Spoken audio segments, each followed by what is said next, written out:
नमस्ते, मैं अंजलि चौहान। आज का जो हमने विषय लिया है वो है जल। नेचुरोपैथी में कहा गया है कि जल को खाने की तरह खाना चाहिए और खाने को पानी की तरह पीना चाहिए। इस सेंटेंस से क्या तात्पर्य है, आज उसको पूरी तरीके से हम समझेंगे। क्योंकि जल हमारे शरीर का 70% हिस्सा है, तो हमारे शरीर में जल का क्या महत्व है और किस तरीके से हमें पानी को पीना चाहिए। ये तो एक बहुत अवेयरनेस आई है कि पानी खूब पीना चाहिए, लेकिन किस तरीके से पानी को पीना चाहिए। पहले मैं सारे पॉइंट्स आपके साथ शेयर करती हूँ कि कौन कौन से पॉइंट आज हम डिस्कस करने वाले हैं। आज हम सबसे पहले डिस्कस करेंगे कितना पानी दिन भर में पीना चाहिए। क्या हम पूरे दिन बराबर मात्रा में पानी पी सकते हैं या पर्टिकुलर कोई समय ऐसा है जिसमें हमें ज़्यादा पानी पीने की ज़रूरत होती है। दूसरा पॉइंट होगा हमारा, ये क्यों कहा जाता है कि घूट घूट करके पानी पीना चाहिए या सिप सिप करके पानी पीना चाहिए। इसके पीछे क्या साइंटिफिक रीज़न है उसको भी हम समझेंगे।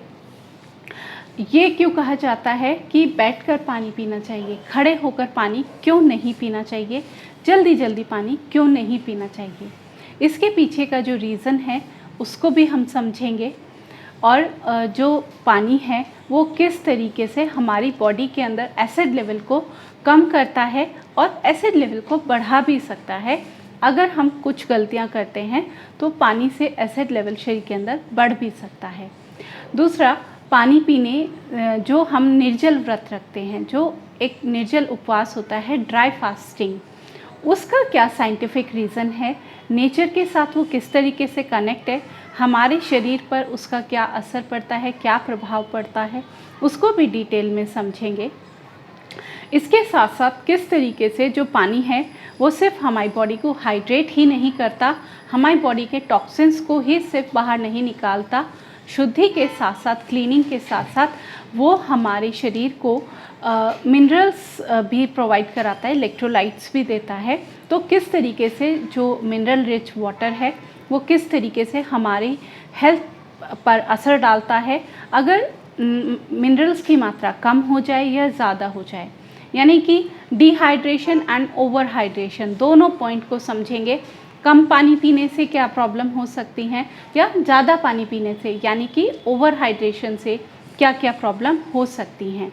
तो ये आज के हमारे मेन पॉइंट्स हैं। इनको अब चलिए एक एक करके हम डिस्कस करते हैं।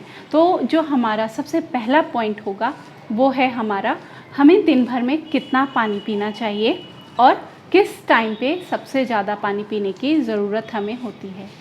तो दिन भर में, जैसे कि हमने पहले भी बताया है कि जो 24 घंटे हैं वो 3 पार्ट्स में हमारे डिवाइड हैं। सुबह के 4 बजे से दोपहर के 12 बजे तक का जो समय है वो एलिमिनेशन का समय कहा गया है, शुद्धि का समय कहा गया है। जब हम शुद्धि के समय में यानी क्लीनिंग कर रहे हैं अपने शरीर की, तो उस समय जब हम ज़्यादा पानी पिएंगे तो वो हमारे शरीर की क्लीनिंग करेगा। यानी कि सुबह के समय में हमें ज़्यादा पानी पी सकते हैं, बिना प्यास के भी हम ज़्यादा पानी पी सकते हैं, क्योंकि वो जो पानी हम सुबह पी रहे हैं वो हमारे शरीर की शुद्धि कर रहा है, क्लीनिंग कर रहा है। लेकिन उसके बाद जब दिन भर में हम पानी पीते हैं, वो पानी हमारे शरीर को हाइड्रेट करता है, हमारे शरीर को मिनरल्स, इलेक्ट्रोलाइट्स प्रोवाइड कराता है। तो इसलिए बाकी दिन में हम तभी पानी पिएं जब हमें प्यास लगी हो, जब हम थ्रिस्टी फील करें, तो उसी समय पानी पीना चाहिए। अगर हम पूरा दिन पानी पीते रहेंगे बार बार और अगर हमें प्यास भी नहीं लगी, बिना प्यास के भी दिन भर पानी पिएंगे, तो उससे क्या होगा कि जितना शरीर की ज़रूरत है उससे ज़्यादा पानी हमारे शरीर के लिए हार्मफुल हो सकता है। जैसे ओवर ईटिंग है, जब हम बिना भूख के अगर ओवर ईटिंग करते हैं, ज़्यादा खाना खाते हैं, तो उसी तरीके से ओवर ईटिंग की तरह ही ओवर हाइड्रेशन भी हमारी हेल्थ के लिए हार्मफुल होता है। तो उसको अभी आगे हम समझेंगे ऐसा क्यों होता है। और इसके बाद जैसे शाम होती जाती है, सूर्यास्त होने के साथ साथ अपने पानी के जो कंजप्शन है उसको धीरे धीरे हमें कम कर देना चाहिए।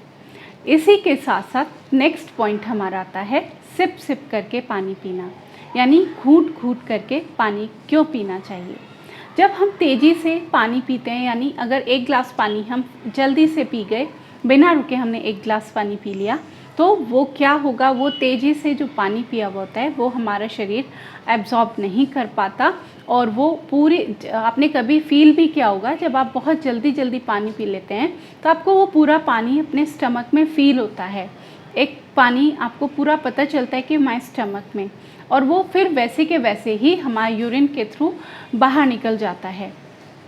तो इससे क्या हुआ, हमारे शरीर ने उस पानी को एब्जॉर्ब ही नहीं किया, हमारे शरीर को टाइम ही नहीं मिला उसे एब्जॉर्ब करने का। तो जब वो एब्जॉर्ब ही नहीं होगा तो उसका जो फ़ायदा है पानी का वो हमें मिल ही नहीं पाएगा।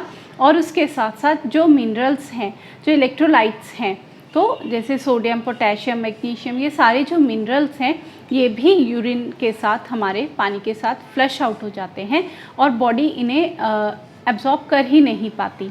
तो इस तरीके से जल्दी जल्दी पानी पीने पे हमारा जो शरीर है वो उसे एब्जॉर्ब नहीं कर पाता। लेकिन जब हम धीरे धीरे पानी पीते हैं, सिप सिप करके पानी पीते हैं, तो उस समय शरीर को टाइम मिलता है एब्जॉर्ब करने का।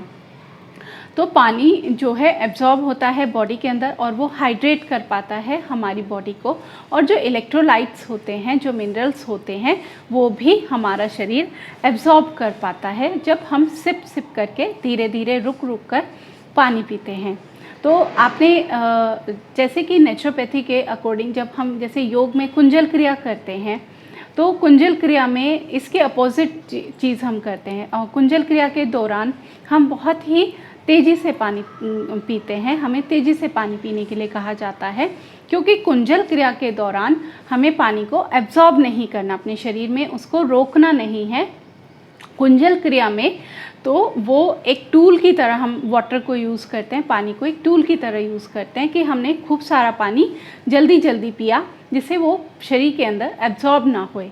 तो इसलिए तेज़ी से पानी पीते हैं और उसको फिर वो जो पानी है टॉक्सिन्स को लेकर, वेस्ट को लेकर बाहर वॉमिट हम कर देते हैं। तो इसमें पानी एब्जॉर्ब नहीं होता और यही कारण है कि कुंजल या नेति में के जो पानी है उसमें सॉल्ट मिलाया जाता है बराबर उतनी मात्रा में जितना हमारे शरीर का एक मिनरल्स की मात्रा है, उतना खारापन किया जाता है पानी का। तो इससे भी वो पानी एब्जॉर्ब नहीं होता हमारे शरीर में। तो ये दोनों जो चीज़ें हैं, नेति का पानी हो या कुंजल का, उसमें इसीलिए सॉल्ट मिलाया जाता है। तो इसलिए कभी भी बहुत तेज़ी से पानी नहीं पीना चाहिए, क्योंकि वो पानी हमारे शरीर में एब्जॉर्ब नहीं होगा और वो या तो फ्लश आउट हो जाएगा या फिर हमारे शरीर में जमा होने लगेगा। जैसे आपने देखा होगा कि बहुत से लोगों का फेस बहुत ही फ्लफ़ी दिखता है या स्वेलिंग दिखती है हाथों पैरों पर। तो वो क्यों होता है? क्योंकि वाटर शरीर के अंदर एब्जॉर्ब नहीं हुआ। और इसका एक नेगेटिव इफ़ेक्ट भी जा सकता है हमारे ऑर्गन्स पर, लीवर पर, किडनी पर भी, कि उतनी मात्रा में शरीर जब उसको एब्जॉर्ब नहीं करा तो वो गलत तरीके से हमारे शरीर पर नेगेटिव इफ़ेक्ट डालता है। तो इसलिए कभी भी खड़े होकर पानी या खाना, दोनों चीज़ों को अवॉइड करना चाहिए। ना ही पानी पीना चाहिए खड़े होकर, ना ही खाना खाना चाहिए।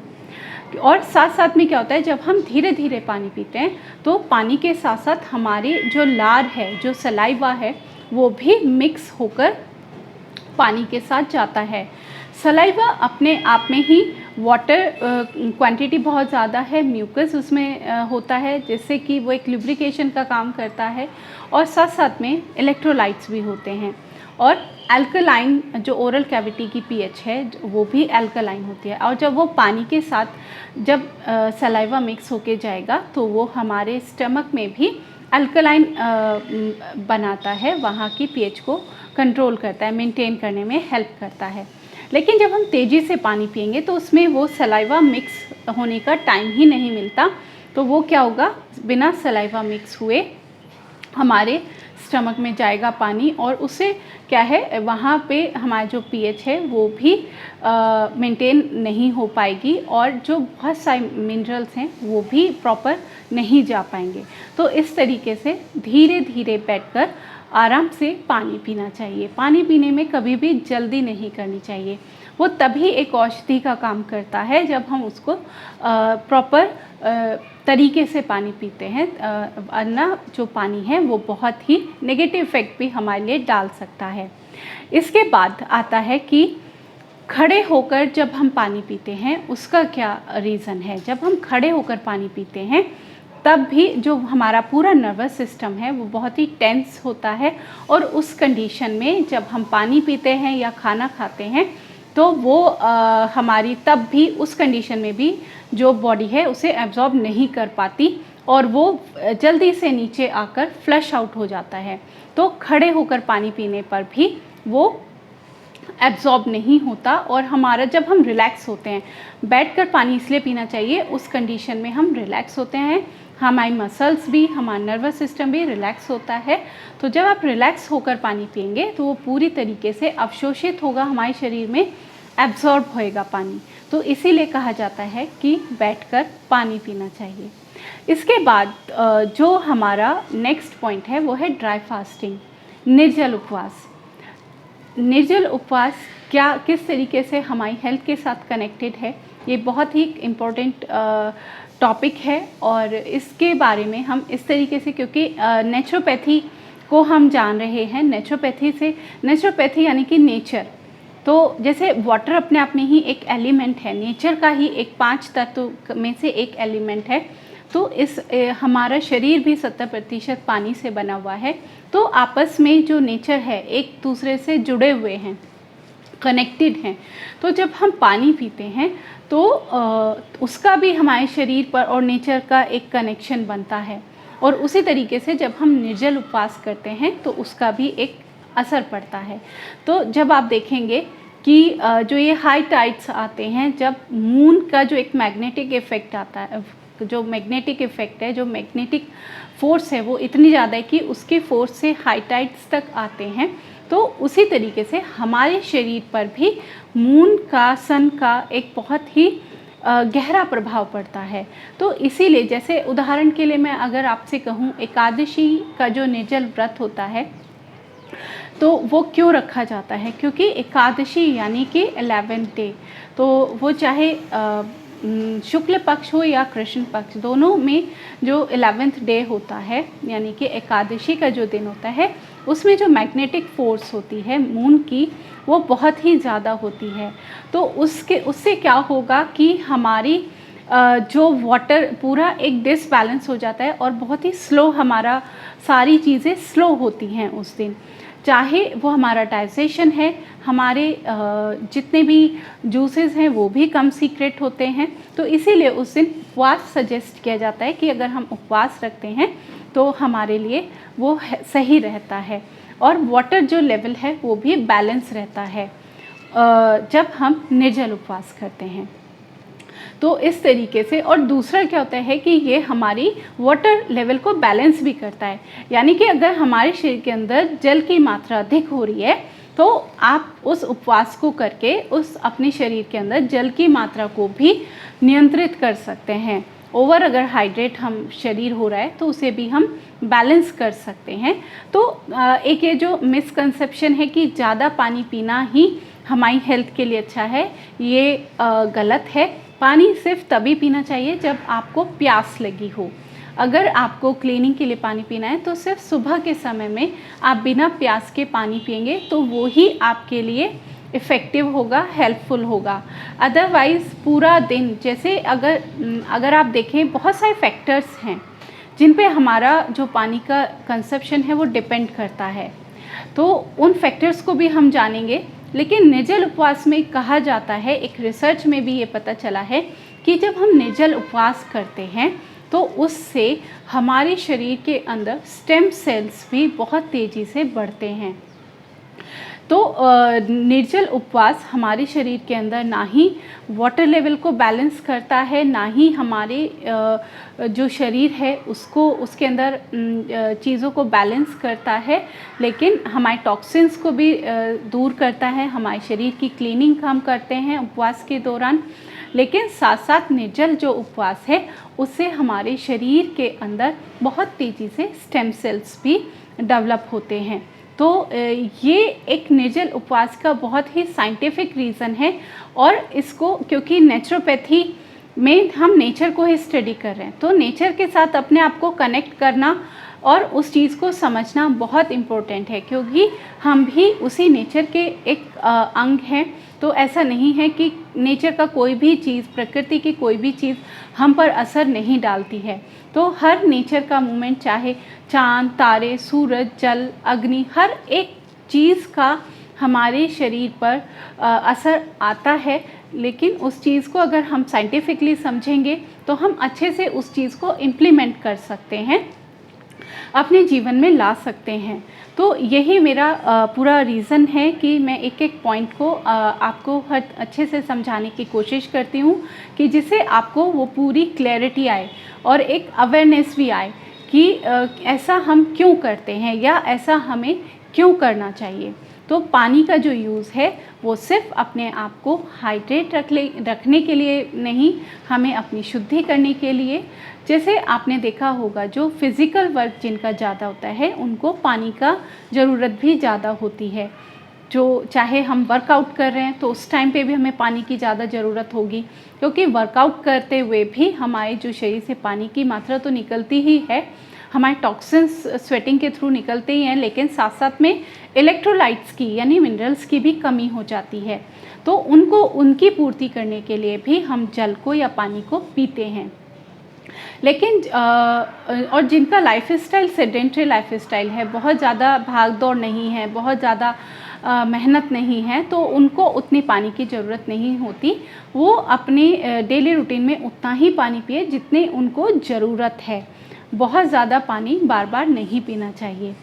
तो और इसी के साथ साथ क्या होता है कि जब हमारे शरीर में मिनरल्स की कमी होती है, आपने नोटिस किया है कि हमारे शरीर में मसल क्रैम्प्स जो आते हैं, बोन्स वीक होना या ब्लड प्रेशर का इम्बैलेंस होना, इस तरीके के बहुत सारी ऐसी प्रॉब्लम्स हैं जो वाटर के कारण भी होती हैं, क्योंकि ये मसल्स भी को स्ट्रॉन्ग करने के लिए भी मिनरल्स चाहिए, इलेक्ट्रोलाइट्स चाहिए। हमारी जो बोन्स हैं उनकी हेल्थ के लिए भी हमें मिनरल्स चाहिए। ब्लड प्रेशर को मेंटेन करने के लिए भी हमें मिनरल्स चाहिए। तो ये सारी चीज़ें, जब हमारे शरीर में मिनरल्स कम होंगे, अगर हम गलत तरीके से, पानी आप चाहे जितना मर्जी पी लें, लेकिन अगर गलत तरीके से पिएंगे तो वो मिनरल्स शरीर के अंदर एब्जॉर्ब नहीं होंगे। तो पानी कितना पी रहे हैं वो भी डिपेंड करता है, लेकिन साथ साथ आप कितना और कैसे पानी पी रहे हैं ये भी बहुत ज़्यादा मायने रखता है। तो इन चीज़ों को, अगर आपका ब्लड प्रेशर हाई है, आपकी मसल्स वीक हैं, क्रैम्प्स आते हैं, आपकी बोन्स वीक हैं, तो उनके लिए सिर्फ विटामिन्स या ये सब चीज़ें रिस्पॉन्सिबल नहीं होती, साथ साथ में आपके बॉडी के अंदर मिनरल्स की भी कमी होती है। तो उन मिनरल्स की पूर्ति, क्योंकि जैसे आजकल हम आरओ वाटर पीते हैं या फ़िल्टर वाटर, तो उसमें मिनरल्स की कमी होती है। तो हमें और सोर्सेज से भी अपने शरीर के अंदर मिनरल्स को पूरा करने की कोशिश करनी चाहिए। जैसे फ्रूट्स हैं, हमारा कोकोनट वाटर है, नारियल पानी है, तो ये बहुत ही अच्छे सोर्स हैं इलेक्ट्रोलाइट्स के, मिनरल्स के। इसीलिए जब फीवर होता है तो हमें सजेस्ट किया जाता है कि नारियल पानी पीजिए, क्योंकि उस फीवर के दौरान हमारे शरीर से इलेक्ट्रोलाइट्स और मिनरल्स बहुत तेज़ी से निकल जाते हैं, ड्रेन आउट होते हैं। तो उनकी पूर्ति के लिए हमें ये कहा जाता है कि आप नारियल पानी पीजिए या इस तरीके के फ्रूट्स आप ऐड करिए अपने जो रूटीन है, अपनी जो डाइट है, जिससे आपके शरीर के अंदर मिनरल्स की पूर्ति हो। तो इन सभी चीज़ों को ध्यान में रखकर अपने पानी की मात्रा और अपने पानी पीने का जो तरीका है उसको आप अच्छे से फॉलो करें। और इससे रिगार्डिंग अगर आपका कोई भी क्वेश्चन है, कोई भी प्रॉब्लम है, कोई भी डाउट है, तो आप कमेंट बॉक्स में लिख सकते हैं और आप हमारे चैनल के साथ कनेक्ट हो सकते हैं, जिससे आपको आने वाले समय में भी ऐसे बहुत सारे डाउट्स और ऐसे बहुत सारे कन्फ्यूज़न हैं जिनका सॉल्यूशन आपको मिलेगा। तो इसी के साथ आप हमें ये भी बता सकते हैं कि किस टॉपिक पर आप चाहते हैं कि हम आगे बात करें या उसको उसको हम डिस्कस करें तो आप हमें ये भी सजेस्ट कर सकते हैं। और अपना जो अगर आपको इन चीज़ों को फॉलो करके कोई भी अच्छा आपको रिस्पॉन्स मिलता है, कुछ अच्छा आपको लगता है, तो उसका फीडबैक भी आप हमें दे सकते हैं। इसी के साथ हेल्दी रहिए, अवेयर रहिए। अपनी हेल्थ के साथ आप ब्लाइंडली भी किसी चीज़ को फॉलो मत करिए, पूरी अवेयरनेस के साथ आप उसको फॉलो करिए। इसी के साथ नमस्ते।